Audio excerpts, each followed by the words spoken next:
Welcome to a blizzard. I actually like New York City during a blizzard, so long as the electricity doesn't go out. I don't mind a blizzard if you're dressed appropriately, and you don't want anybody to get hurt, right? I mean, you'd have to be crazy to be driving around in your car in the conditions today. These guys are diligently shoveling the sidewalk. Wow, gotta really love cigarettes to smoke in this cold. But this is a full-up blizzard, no doubt. They weren't lying. Good old-fashioned blizzard, although I don't know. We discussed yesterday, Jimmy Dore had that guy talking about cloud seeding, and he wasn't really talking about cloud seeding. That guy was really talking about large-scale weather modification. I mentioned Operation Popeye. I'm glad I mentioned that. Somebody left a comment that they hadn't heard about it before, but yeah, I mean, this is kind of old technology. Well, I mean, I just had icy snow blow into my throat. That's what caused me to cough. So this is for real. It's about 1 o'clock right now, and I woke up just a little before 8 a.m. and looked out the window, and it had already begun snowing. It's supposed to carry on doing this until 11 p.m., and I have no reason to believe that it won't. You can always tell, who's the smart and prepared. From Texas. Wow, look at that. With the windshield wipers sticking out. I guess that person remembers the Texas frost of last year, or maybe it was more than last year. Must have been 2 or 3 years ago. Here's a New Yorker doing the same. Maybe he saw the Texas guy. By the way, people might notice that if you watched yesterday, I didn't have full control of the technology due to the weather. But as the smartest primates, us humans, we have to use tools. So I got this at the bank, I think. This is it's a pen with a nub that lets you do the touch screen. So that's good. We have control there now. We just wanted to come out and let everybody see what is going on. It's so cold. My face is burning. I hope I'll be able to do this walk for a little while. And right now it's not super dangerous to walk around. The snow is still powdery. So with my appropriate shoes, I've got enough traction. The other problem is that might become a problem sooner than later. When snow falls on the touch screen of the phone, it makes it not work properly. So we'll see how long we can keep this up. Normally you would see the World Trade Center right down there.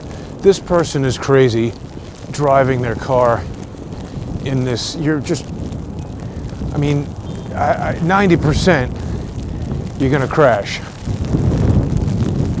This is truly living up to the ghost town moniker Lewinsky. I can't easily check comments because that requires busting out another phone, which I do have with me, but let me just do one thing at a time. My face is starting to burn. It's super cold. I think it is 10 degrees or something crazy. So Zoran Mamdani says everybody's going to go to school tomorrow. I doubt it. And by the way, if you're a parent, don't you have the discretion to say, no, I think it's too dangerous. My kid is staying home today. What if the bus crashes? Maybe people in New York City don't ride the bus that much. What do you think? People going to school tomorrow? No. No way, right? Zoran Mamdani said no matter what, they're going to school. No, tomorrow. No way. This guy knows. He's shoveling sidewalks. He's seen it. Sometimes they say it's going to snow and it's no big deal. Uh-oh. No, there we go. Just vlogging for the day. Just hanging out. This is a lot of snow. Hell yeah. Nobody's going to school tomorrow. Hell no. It's already canceled. Well, but Zoran, oh, it is already canceled? Yeah. So one day of Zoran Mamdani saying everybody's going, and then that's it. Yeah, they're doing remote schooling. Oh, man. Yeah, that's good. Now they have remote school. What a drag for modern kids. It used to be, if it snowed like this, first of all your city bikes are getting buried. But it used to be, on a day like today, you could count on tomorrow going to the park, getting some, toboggan time in, a little sleigh riding. I don't know if it's really technically a toboggan. Maybe that's a New York term. It's like a roll of plastic. I think if you're in Canada, a toboggan is a whole other thing. Oh yeah, speaking of Canada, we have to discuss the law associate, or the YouTube associate at least, of irritating Canuck, Viva Fry, Barnes and Fry. Viva Fry, Barnes Law, whatever it is. It's really mostly just Barnes. Let me back up. This morning or last night, that guy Zach, I think his name is Zach DiGregorio, he's an accountant, not a lawyer, but he's actually a very smart guy. I was a little skeptical of that guy at first because it felt to me like he was coming out with some information along the lines of what Charles had found, but sort of stopping short. He's the guy, Wolves and Finance, who initially was very focused on the fact that Turning Point USA was sending money to a parking lot. And I said, no, it's not a parking lot. Obviously everybody knows this now, and he's come out and corrected it, which was good, that it was a UPS store in that shopping mall. So I want to make it clear. Zach, Wolves and Finance, he's doing some very important and very good work, and I think this video that he released this morning or last night, this is his most explosive video that I've seen, and I want to talk about it a little bit, or rather some details that perhaps he missed. I've reached out to Zach. I'd like to communicate with him. I get it. Anybody like him or me, very reluctant or skeptical, suspicious, when people contact you who you don't know. There's a lot of lunatics, and worse than lunatics, deceptive people. I don't know, if you're in communication with Zach, and if you, like me, and agree that connecting him with Charles Ortel would benefit the investigation, please send him a message. I'd like to speak to him. But anyway, the point is, he came out with a video. I did a tweet about it. People who are following me on X at JG_CSTT might have seen this. We're actually getting to some treacherous, it's going to be a lot of snow. I need to get over this little hump. So it is kind of dangerous to walk around, but not super bad yet. Anyway, I put out this tweet thread because I wanted to bring people's attention to a specific aspect of what Zach had found. Zach has received a legal threat from Turning Point USA. And, he's going to need money. He's looking for a lawyer. I can't recommend any legal strategies or any lawyers to him, other than to say he's got to be very careful about the lawyer that he selects, because if what I suspect to be happening is in fact happening to him, they're going to want to send dishonest lawyers to him to take over and destroy his case. He's got to be very careful. Again, I'm not giving him legal advice. I'm not a lawyer. That's counter lawfare advice, just from a friendly fellow social media person. So I'm sort of standing in the middle of the street here. Let me not do that. Anyway, here's my tweet thread on this subject. Basically what I'm pointing out is our friend Zach has this video. His video is right there at the top of the tweet about Turning Point alleged fraud. He says it's out of control. I agree. He points out a video that I had not seen. Gary Melton with Barnes. I don't understand why a legitimate attorney would appear with a straight up moron like Gary, but they presented this letter that purports not only to be from then acting IRS Commissioner Scott Bessent, it's signed by him, it has corrections, like why didn't the letter get retyped? Zach points out that the corrections, in his opinion, appear to match the handwriting of U.S. President Donald Trump. That's explosive if he's correct. My question is, where the hell did stupid Gary get the letter from? Because as far as I'm aware, I don't know that this letter has been released publicly. Where did he get it? Doesn't mention it in the broadcast as far as I could hear. Now, I might be missing details. Henrik, I'm not perfect. what happened, buddy? You fell? Here we go, sledding. Back on. That's what you got to do on a snow day. Is build a snowman. How's the dog like the snow? Hold on the side. Yeah, there you go. Hold on like that. No, he's Whoa! Maybe not. Dog sort of lunged at me. That's a Democrat dog. I could tell that one was like, I don't want to be on video. My dog doesn't want to be on video. And that's why the dog lunged at me, because that lady probably had negative feelings for me. But the point is, how the hell did Gary get that letter? That hasn't been posted. That's a private letter from the IRS commissioner talking about whether or not they're going to do an investigation. See, again, I'm not an attorney, and this is not legal advice. But as far as I know, Barnes is an attorney, and he should know this, I would think, because there's this little IRS, this statute here, what is it, 26 U.S. Code Section 6103 about the confidentiality of disclosures for tax returns and tax return information.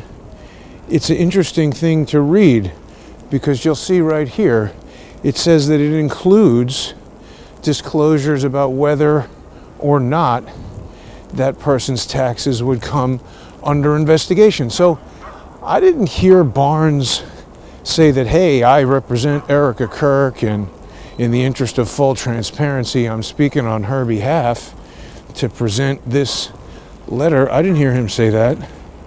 It seems a little confusing. They presented it as sort of as like, I don't know, public evidence or something. You see it right there, talking about whether they're coming under investigation or not. And people will be like, oh, Jason, you were attacking Blake Bednarz, now you're attacking Gary and Barnes. I like Gary and Barnes. I'm not attacking those guys. First of all, Gary, this dog is super geared up for the cold. I like the hat.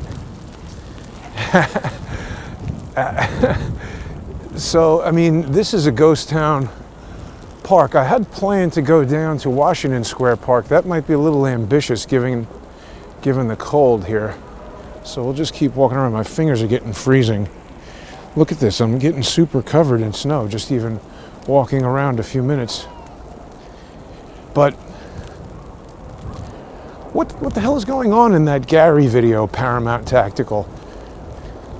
Mini Mount, Impractical Tactical.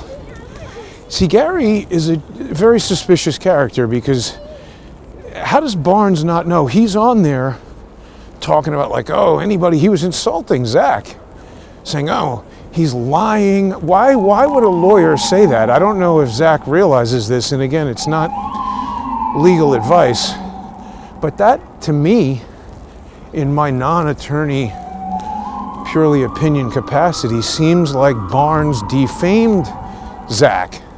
Because even though Zach is a CPA, and in his traditional capacity, he's an accountant, you know, when he's reporting, particularly on financial news, he's a specialized type of journalist, and he earns money. He has a website, wolvesandfinance.com, where people can subscribe to him and pay him. So obviously his reputation for accuracy and honesty is an important part of his ability to earn money. And when a big social media influencer, particularly in the area of law, purporting to have expertise in tax law, comes along and says, oh, Zach is lying, the bus is still running. Not free. Another thing Zoran Mamdani said that was wrong. These people are crazy driving around. They told you not to drive around, but you didn't listen. Anyway, it just seems to me that bus is advertising the Museum of Sex. It seems to me that if Barnes says that Zach is lying, that's defamatory, because that would presume and state as a fact that Zach knew the truth and deliberately put out a falsehood. I was concerned about that when he first said, oh, they're sending money to a parking lot, but he quite quickly corrected that. So that causes me to think that he wasn't lying, he was just mistaken. And people could criticize him for being mistaken about that. It does seem sort of obvious in retrospect, but whatever. The guy just drove. Here's this movie coming out. We got to talk about that too. Trump is doing some things that are problematic, to say the least, and Zach has pointed out yet another here, if that is in fact Trump's handwriting correcting the letter. Why would that letter be sent without retyping it before Bessent signs it? But Zach corrected that error.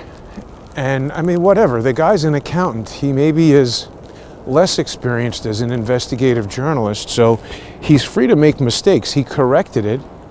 The fact that he corrected it causes me to think he wasn't deliberately lying. If he were deliberately lying, like somebody like George Webb, he would carry on with that lie and pivot to some other nonsense. But this guy didn't do that. Wow, here's an AI set of ads for Equinox with horses diving. We missed it. They're embracing, there it is. Bigfoot dancing, question everything. Oh man, that's an AI ad. Everybody knows I dig AI. Look, they have a Carhartt store here now. That's new. This used to be just bulbs. And it's funny because my old office was right next door to this. And if you went in there to buy anything, people would come in and be like, oh, do you sell lamps? And they were like, nah, man, read the sign. Just bulbs. And they had every kind of bulb.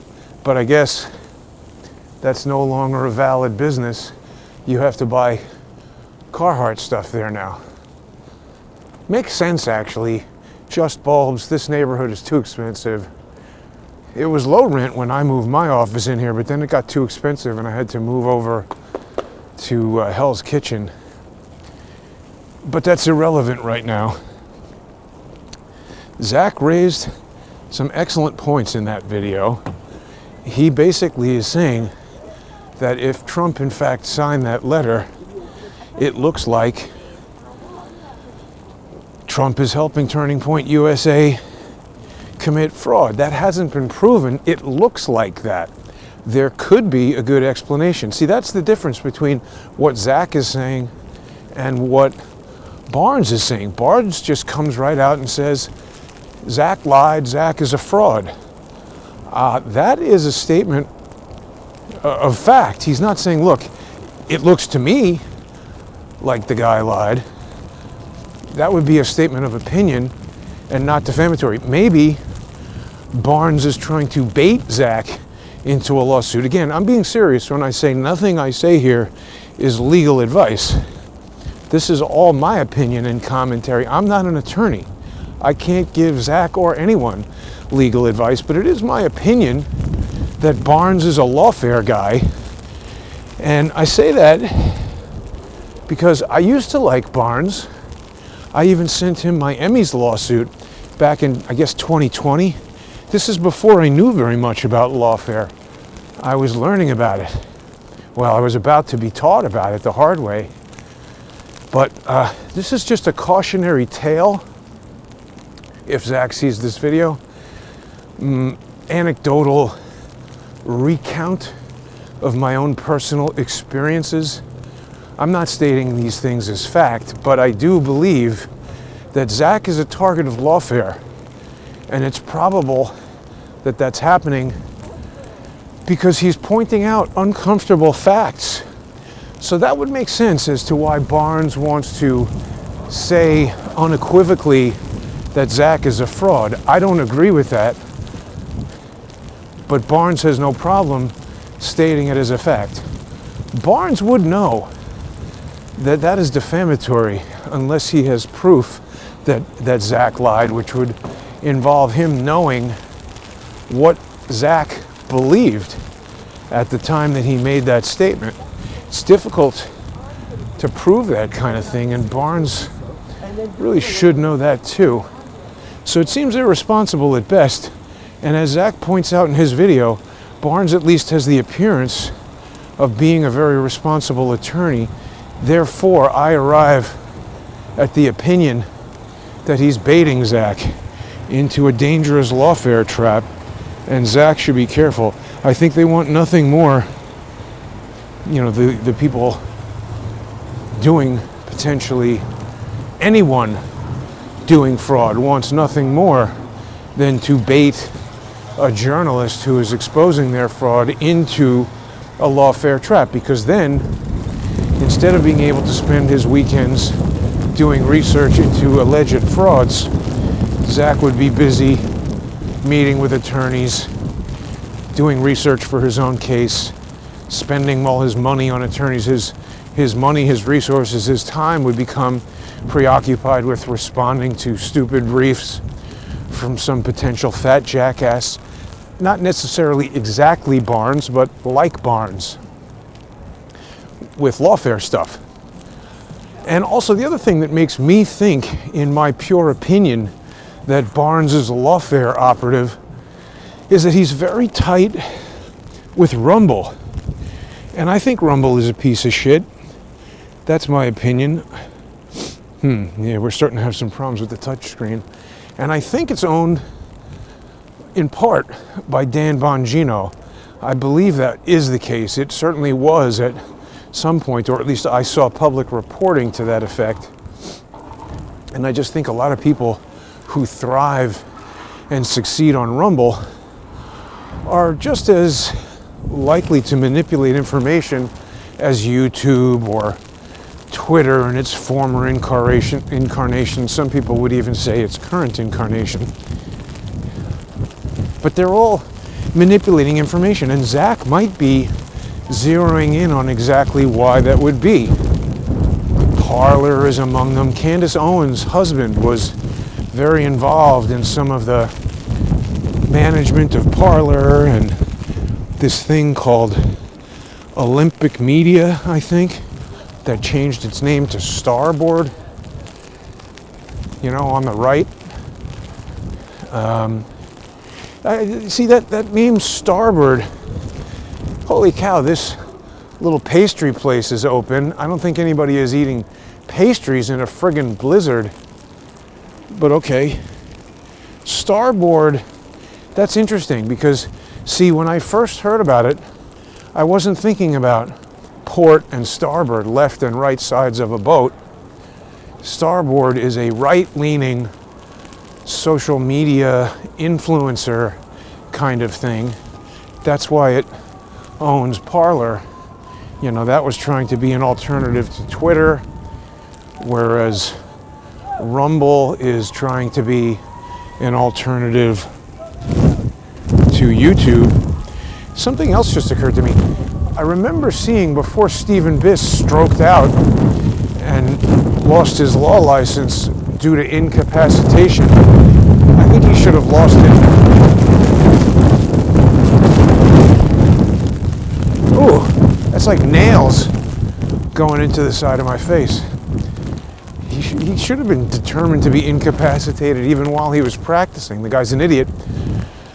But it just occurred to me now on this walk, Donald Trump's Trump Media and Entertainment, which is run by Devin Nunes, who I also don't trust, who's closely associated with Kash Patel, who I also don't trust. That thing uses Rumble's servers, to run its internet infrastructure. So that's not really good, in that, there's this business interconnect between Trump and all that stuff. Snow blowing over there. I tell you, it's a hell of a snow day here in New York City. Oh wow, coffee is open. Oh, it's broth, soup, and coffee. So there you go. That makes sense to have that open, I guess. But yeah, oh man, the phone is getting, holy cow. Uh-oh. This might stop at any moment. Look at this. Frost accumulating. That's not going to be good. Oh boy. Got to get that off of there. Oh. Yeah. Wow. I need an icebreaker here. I think I'm accidentally activating advanced settings. We don't want that. Let's go back here to the main interface. Oh boy. Okay. Well, okay, so here, let's just go through the park and then I'm going to have to head back because I'm getting iced over here. This is extreme conditions, folks. If you enjoy the show and the walkabouts, please become a sponsor. You can do that on crowdsourcethetruth.substack.com or subscribestar.com or patreon.com/crowdsourcethetruth. I don't know if I see anybody else doing this, going around doing these kind of live streams, tackling these complicated lawfare subjects while stupid teenagers are having high-speed snowball fights. So if you appreciate that, please become a sponsor. You can also follow me on X at JG_CSTT and subscribe there. My fingers are also getting super cold. We'll just check out the southern tip of Union Square and then I'm gonna head back home. It's just too damn cold. The other thing I was gonna say, oh yeah, no Sunday with Charles tonight. Charles Ortel, the international man of mystery, is in Calcutta, which is a city in India where feces flow like wine through the streets. But actually, I think Charles is in a fancy part of Calcutta. Obviously, Charles is, he's doing a lot of international travel, and they always say, rich or poor, it's good to have money. And I think Lou Reed said, he said, money can't buy you happiness, but you can buy a Cadillac and drive around looking for it. I don't really think Charles is a Cadillac kind of guy. Charles is more of he doesn't like to drive, he likes to be driven. You could get a Cadillac. I don't know if you can get them in India. Too big. But anyway, yeah, this is all very... this is what I wanted to say. So one of the brilliant conclusions that moron Gary and his lawfare associate Melton arrived at was, Zach can't possibly be correct because if Trump were doing the bidding of, tax cheats and nonprofit fraudsters associated with Turning Point USA, surely lunatics on the left would seize on this and do whatever to Trump. But there's a major problem with that theory, which is that they wouldn't necessarily do that. I mean, we always have these questions like, hey, why hasn't anything happened to Norm? Why hasn't anything happened to Andrew Weissman? Why hasn't anything happened to, all these people who do anything? If you follow Free State William Pope on X, he talks a lot. He, to me, is the clearinghouse for any information about January 6th. He's a very smart guy. He's been on the show. He was his own pro se defense in his criminal trial, and the charges fell apart. He didn't get pardoned by Trump. They failed to make the charges stick because he was such a good pro se litigant. Look at that. That place, Bolton's, is out of business. not John Bolton, not to be confused with him, but it's out.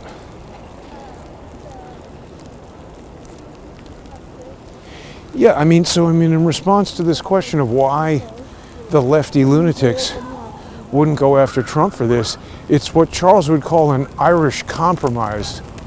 He accidentally referred to it as an Irish standoff last time, and somebody said, there's no such thing as an Irish standoff. I didn't even engage with that. It's true, but also I don't understand what the difference is between an Irish standoff, a Mexican standoff, and just a regular standoff. It's vague. Here's another thing out of business. Although that is frequently going out of business, I don't know why. We see a lot of snow removal underway. That will destroy your car if you're not lucky. Those giant, they can do that, you know, just smash your car if you're parked on the side of the street. Oh God, it's getting worse. Wow.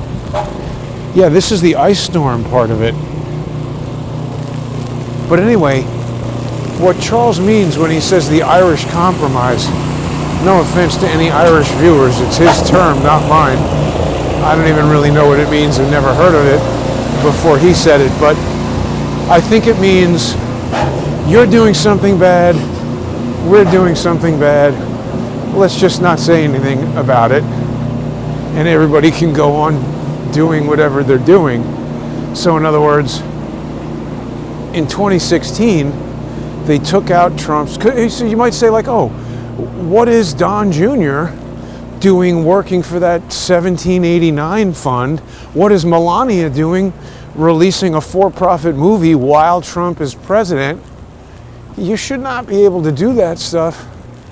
And maybe this is why nothing is happening to the Clintons. Maybe they said, look, this is not going to go well. You can't do whatever to the Clintons. Why don't you just grift in your way and we'll grift in our way? There's somebody else said there's like $200 million or something that Turning Point has raised since Charlie Kirk was murdered. I don't know about that. I haven't seen that other than, you know, reporting on social media. It seems plausible. They raised a lot of money. There's a natural market coming here soon. So I don't know. The providence of that letter that Gary had is very suspicious to me. And so what's up? Gary hosted Blake Bednar's, remember? And Gary came at me. Gary lied about me. Gary, during Butler, PA, told everyone that I lied, that I'm proven to be a fraud. He published a video about it. And he was talking about the laser, what I believe is a laser. Again, maybe I'm wrong, but I'm not lying about it. I've explained why I think it's a laser. It persists on screen for, I think, 6 video frames. Yeah, that's right, 6 video frames, which is 1/5 of a second, dramatically longer than a muzzle flash. Remember, it was Cullen who was pushing the muzzle flash theory, and very similar to the drone. Same pattern with Cullen. This is what I didn't like and what caused me to believe that Cullen was trying to undermine and ultimately destroy my social media platform, and that he had turned to the dark side, caused me to believe that the pseudonymous malicious individual known as John Cullen is actually a contract intelligence operative, and at a certain point in our interactions, I became his contract. It might have been during Butler as I look back on it now, but it was Cullen who insisted it was a muzzle flash, told me all kinds of things about how I didn't know how iPhone cameras worked. But the dot in the window on the first floor, it's a laser. I'm very convinced of that. So then Gary went and tried to prove that using an iPhone with all his different, I forget what he had, night vision or range finders or something like that. He was like, oh, look, here, Jason's lying. Except the video that I was talking about did not come from an iPhone. It was from a Butler PD body cam. So he's not even accurately recreating the conditions to prove that I lied. And again, even if he were ultimately able to prove that my interpretation, that what we're looking at there is a laser, if he could prove that that was incorrect, it's still not proof that I lied, because to this day I think it's a laser. I know it's not a muzzle flash, because a muzzle flash would last for one frame if you got it on video at all. Maybe two if it was, I don't think so, not at that frame rate. Yeah, definitely not a muzzle flash. And we've spoken about that extensively. Lee Stranahan commented on it. Quentin Tarantino commented on it. I paused right there because a lot of people have been asking me about Lee. And the truth is, I don't know his status. For the past 2 or 3 weeks, I've been texting his brother and his son, and they normally write back to me right away. And they haven't been, which has me concerned. I'll try to contact them again. But anyway, Lee spoke about it. We spoke about a video series that he released in the 90s. And I remember when he did this, that he shot on 35mm film. It was a visual effects asset reel that you could buy with explosions and bullet hits and things like that. And that was, early days. All that sort of stuff would be done with AI now and 3D rendering software in the 2010s. But what Lee was doing is he shot explosions and bullet hits on green screen and against black so that you could do chroma keys and luma keys and key that stuff into your visual effects shots. And what he was saying was it was very difficult to capture the muzzle flash. And what he described with a film camera, when you see the muzzle flash in the viewfinder, you miss it on film. And when you fire the gun and don't see the muzzle flash, that's how you know you've captured it on film, and then you mark that in your camera report as, okay, print that. Because remember, when you were shooting on film, your takes, you were very careful because it cost money to print the dailies. Anyway, I'm getting off far afield here, but the point is, Gary had no proof that I lied. Gary was making up stories to smear me, and he does that all the time. He did it again on this Charlie Kirk murder.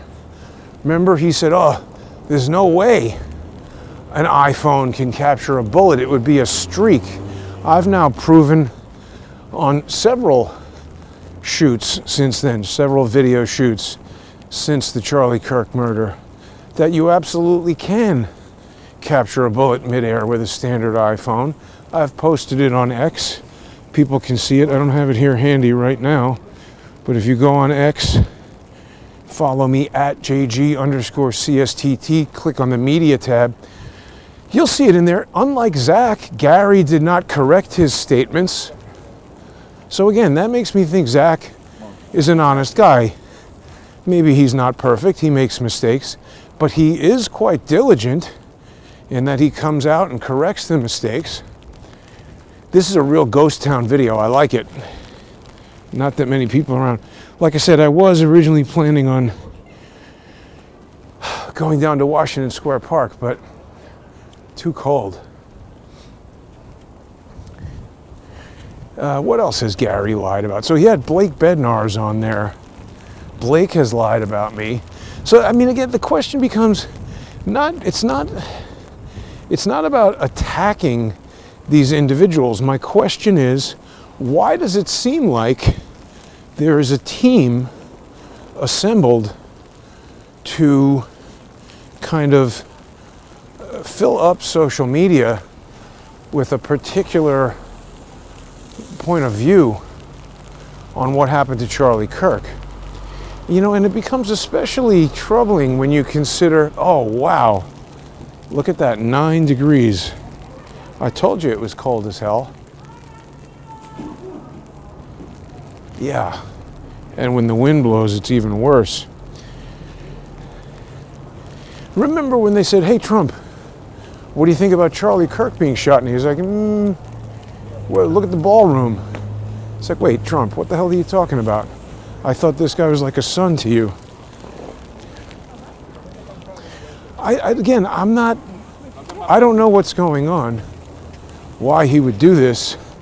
But, you know, Zach pointed out that the handwriting on the letter looked like other examples of Donald Trump's handwriting. He could be right. I haven't individually investigated that. Fuck you, man. What did he say? Shut up? Everybody's, well, why? You know, and then this takes me to what's going on in Minnesota. What the hell is going on in Minnesota with these lunatics coming on social media with their tattooed necks saying, I'm Antifa, everybody go out there and, you know, suit up and get ready to do whatever. I was so quickly removed from Facebook and Twitter and YouTube and everything for never inciting violence. Nothing like that. Why are these accounts allowed to remain there? Why are George Webb and his brother so persistently focused, and now this menagerie of morons, including Gary, Blake Bednarz, why are they all around? Why did Barnes not, in 2020 when I sent him the Emmys lawsuit, he didn't take the case? Now there's a lot of reasons why he might not. He might have evaluated me and said Jason is not important enough. I'm only dealing with Alex Jones. Jason doesn't have enough money to pay me. Those are valid reasons. But to not even respond, he said, I'll look at it. I sent it to him. And then he blocked me. And there's been no response since then. And even if he's not going to take it on, isn't it interesting from a Lawfare standpoint? Why would David Freiheit and Barnes never, ever, ever say a single word about any of the Lawfare cases against me, about any of the pro se stuff that I've done as far as shutting down Signalgate, overturning with a 59E motion for reconsideration, overturning the chief judge in the U.S. District Court in Washington, D.C. Those are pretty big achievements for any attorney, let alone a pro se. Those guys don't even mention it. Could it have anything to do with them being deeply embedded in the ass of Dan Bongino and the management of Rumble, and those guys being frauds? In my opinion, that's what they are. It just seems to me that anybody who's big on Rumble is a shill. That's my opinion. The weed store is closed. That's how you know it's snowing hard. Yeah, there's like little needles poking in the face. I hope people appreciate that. You know, I'm coming out here to show everybody the whiteout conditions. The gimbal is vibrating in a weird way. It might be just too cold. I hope that people will sponsor the show on subscribestar.com/crowdsourcethetruth and patreon.com/crowdsourcethetruth, or on Substack. You can go to crowdsourcethetruth.substack.com. Out of the wind there. So it's becoming even difficult to walk because the snow is getting deeper and deeper just on this one. You know, I've been out here 45 minutes trudging. Yeah, it's like walking on the beach. Oh man, bad day for this person. Bad day to be out in the cold. I don't understand all these people who are just like parked on the street. You should have planned ahead. And I don't know what happens to these. They'll announce like, alternate side of the street parking is suspended, because they're not going to be doing street cleaning. But I don't know what happens when your car gets socked in with the snow. You know, I ran into some viewers on the street the other day, unloading my car when I got back from the road trip. I won't share their names because sometimes people don't want, you get lunatics after you if I mention you. So see, that's what I mean. That is likely what is going to be happening to Zach. It's my opinion that George and his mentally ill brother, who now can't touch a firearm, thankfully, for the next 10 years, people might object to the law working that way with regard to the Second Amendment, but that's what the judge decided, and he's a lunatic, so I think I'm doing a public service by getting him enjoined from ever touching a firearm for the next 10 years. He's still trying to appeal that in all kinds of weird and defective ways. I don't think he's going to have too much success, largely due to him being an idiot. But that's the thing. George's brother, George had that video about me the other day. He did not remove the video. So George is inviting legal action yet again. And he seems to be doing it on behalf of Blake Bednar's. There seems to be a link. From what I see, public domain evidence causes me to believe there's some sort of business or cooperative relationship between George Webb and Douglas Bednar's, who goes by Blake. Why do all these guys use fake names? Here's more snow blowing across the street. Ha! That's great, because this guy shoots the snow from the sidewalk into the street. Then the sanitation department shows up, shoves the snow in the street onto the sidewalk, and it's this back and forth volley. Very smart. Well, it seems like the rest of today is a very good day to stay home. Oh. And like I said, so long as the electricity stays on, this is really okay. I stocked up on food, and I've got some bottles of water, and the sink and water are still working. But that's the thing, 9 degrees, who knows what's going to freeze and burst and flood and who knows what. And look at this, even it's snowing so much that even as they snow blow this street, by the time they get done with it, there's a new fresh layer. So it really gives you an idea of the pace, the rate at which this pretty dense, icy snow is falling here in New York City on the first blizzard, right? I guess this is the first blizzard of 2026. Oh man. And crossing the street is becoming a mountaineering expedition already here. It's not bad here. But that's the other thing that's going to happen is for the next couple days, we're going to have piles of chunked up, muddy, crappy snow. Here's somebody driving away. Muddy, crappy snow. Chunking up, making it soup. That's why you need to be stocked up on food, because you're not even going to want to walk around, particularly if it's cold for the next few days. These will become icicle mountains. Still can't see the World Trade Center. These taxis driving around. No one wants a taxi right now. That guy's got a ski rack on the roof. Take me to Colorado. So you got to be real careful driving around.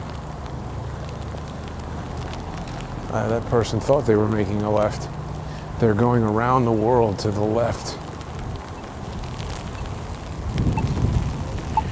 I would like to look at comments right now to see what people think about all this, but that's the question that we need to ask. How did Gary get that letter?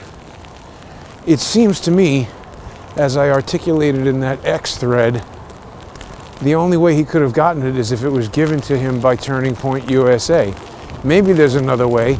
That's the only way I can think of. It's private information. That taxpayer is the only person who can legally disclose it. As far as I understand the statute, of course, I'm not an attorney, and this isn't legal advice, nor is it an accusation of criminal activity, but I present it to you, the viewer, to make your own determination. Use your discernment. And if you're in contact with Gary, ask him how the hell he got that letter and why he didn't disclose to his audience how he got it, because it's actually even worse for Barnes, because it seems like he's acting as an advocate or a representative or something. Seems to me that way. I don't know. I'm not accusing him of that. I'm just saying what his own public behavior causes me to think, in my pure opinion. Seems like he's advocating for Turning Point USA. And that's a dangerous thing for him to do, particularly without disclosing it to the public. I mean, what does it say about his ethics?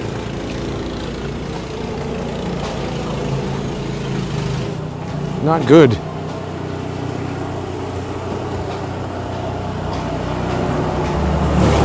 This is the home for the blind. Definitely don't want to go out in this weather if you're blind.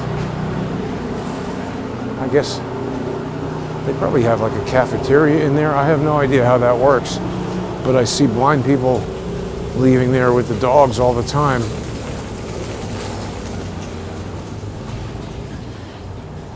There's another weed store. Is it open? You know it's bad weather when the weed store is closed. There's far fewer than there were during the height of Eric Adams and the sheriff robbing them all. I guess they lost all their money and had to go out of business. But yeah, really, if Gary and Barnes have any integrity, they got to explain to people where they got that letter from. Because I'm sure it wasn't illegally obtained. You know, if it was leaked by somebody to them, if they have a source there, I'm pretty sure that's criminal. Again, I'm not an attorney, but it's not an internal communication. That is a confidential IRS communication protected by that 26 USC, what was it, 613? Got to check the earlier portion of the video, but that's basically the wrap up for today. Snowy blizzard in New York City. Whiteout conditions here. Ooh, the hot dog place is still open. People eating hot dogs in the blizzard. That's nuts. It would be nice to go all around Times Square and everything, but it's freezing, folks. So that's it. That's the tour. Have a nice day. Please become a sponsor if you aren't already. Go to subscribestar.com/crowdsourcethetruth or patreon.com/crowdsourcethetruth. You can also go to crowdsourcethetruth.substack.com. What I'm going to try to do is I'm going to put together for tonight, well, there's a little more information I want on that. Let me not pitch anything that I might not be able to deliver, but I've got a sponsor exclusive show that I'm cooking, so become a sponsor. I might have to wait for a weekday for this particular office to open to get some more information, but you can also follow me on X at JG_CSTT. Subscribe there. You get sponsor exclusive content that way as well. Thanks to everybody who is sponsoring the show. And thanks for tuning in. I hope you are warm and not snowed in wherever you are.